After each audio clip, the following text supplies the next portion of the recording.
What's going on, guys, and welcome to part 2 of this YouTube series where I'm going to be discussing, as I've said before, nutrition, exercise, sleep and stress, and mindset, how you can assess these different areas of your life and make changes and improve them.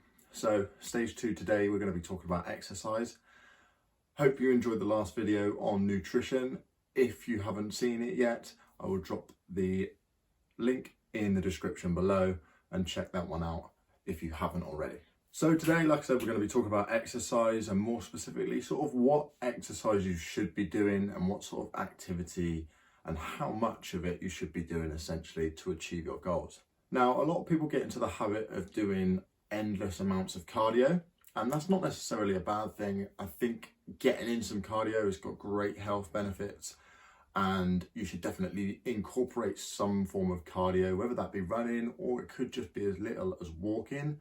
If you incorporate that into your routine, then it's going to have massive health benefits. It's also going to help you alongside with fat loss goals and things like that as well. However, if your goals are to look leaner, look more toned, build more muscle, then you are going to have to incorporate some form of resistance training within that.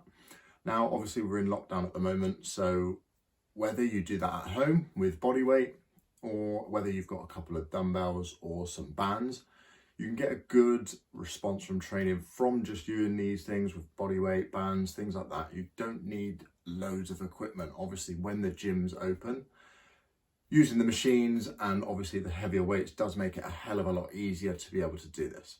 Now, what I would suggest for most people is starting where you're at, and maybe 2 to 3 sessions a week of full body sessions, whether you do maybe press ups, squats, lunges, things like that, things that are going to actually challenge your muscles. And essentially the key to each of these exercises and to doing exercises like this is to progress them. So whether you do more reps, whether you add more sets, whether you slow down the tempo, the key here is to make each session slightly harder than the last. That way your muscles are going to adapt, grow, and help you to look leaner, more toned. Now, exercise, of course, is going to be very individual, and it is down to what you like and what you don't like, what you choose to do, essentially. So if you like running, if you like cycling, things like that, you can add that in. Obviously, like I said before, if you do want to look leaner, you want to look more toned, you want to build more muscle, then some form of resistance training is going to have to be involved. Again, what exercises you choose will depend on what works well for you. Again, what you enjoy. For some people, they might enjoy squats. For some people, they may not. It doesn't mean that you have to do squats. It doesn't mean that you have to do press ups. Essentially, what you want to do is pick exercises that work well for you. Pick exercises that you can progress and ones that you enjoy. That way you're going to stick to it long term, you're going to be more consistent with it, and it's going to allow you to progress. In terms of cardio and other activity, walking is probably the most underrated exercise that you can do. It's easy, it's free, and it's got many, many health benefits as well. So even if you can go up for say 10 to 15 minutes a day of walking, that's not only going to improve your health, but it's also going to help you on your way towards your fat loss goals as well.